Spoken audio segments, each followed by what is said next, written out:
Now, if you're of a similar age to me, you might remember something like this drop onto the market around 2008-9-ish. This is called a netbook, and it is a tiny, tiny little laptop computer designed entirely for internet browsing. These things were never designed to be performers, and this one I have here is actually one of the better ones. It's got a 64-bit dual-core Intel Atom CPU, blazingly fast. It has 2 GB of RAM and a 256 GB SSD that I installed myself, so it wouldn't have come with that from the factory, but it's a pretty nice little setup for a netbook. These machines were primarily owned by teenagers back in the day. They were cheap, they were plentiful, they were everywhere. And I have a lot of fond memories of these. I knew a lot of people that had them. And today, the aim of this video is to get The Sims 2 running on this. Now, I figured this would be a good candidate because it is period correct hardware. The game came out in 2005. I'm going to show you exactly how I'm going to do it, and then we're going to see how well it runs.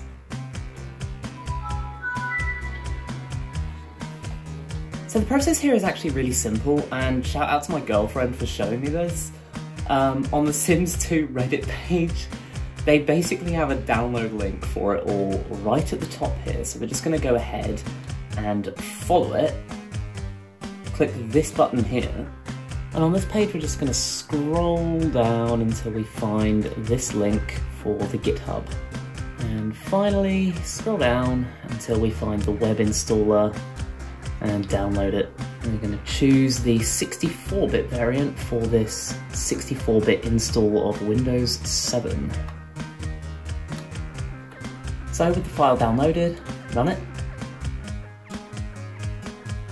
and follow the instructions, agree to the EULA, and install. And it will do its thing, and it will take its sweet time. It will take a while, especially on this old system, so we'll just give it a couple of hours. And now we just run the setup for Graphics Rules Maker, like so.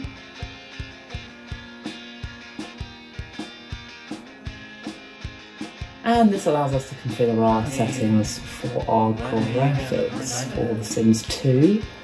And handily, they do recommend that you just click on the Auto Detect button. There we go, it seems to have done that quite nicely actually.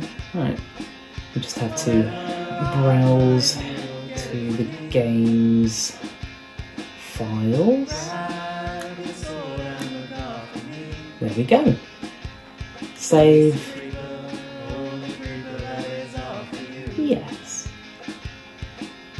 And as we can see, the GMA 1350 has actually been detected by the program, and we can close it. And there we go. Alright, so finally it is done. Let's see what happens.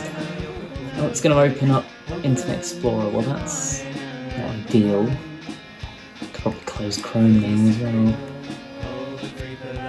Right, so I think RPC settings needs to be run as administrator.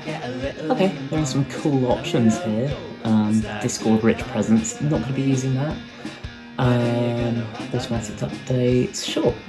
A 4GB patch. Yeah, we don't even have that much. Graphics. What does this do? Double resolution shadows, high resolution shadows. Let's just leave all that as it is.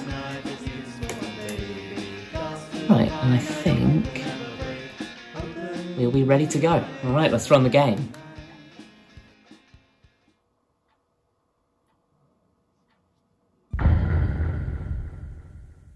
Alright, it took me a while to get it working, but running a different executable inside of the same folder yielded much better results, and we are finally in the game.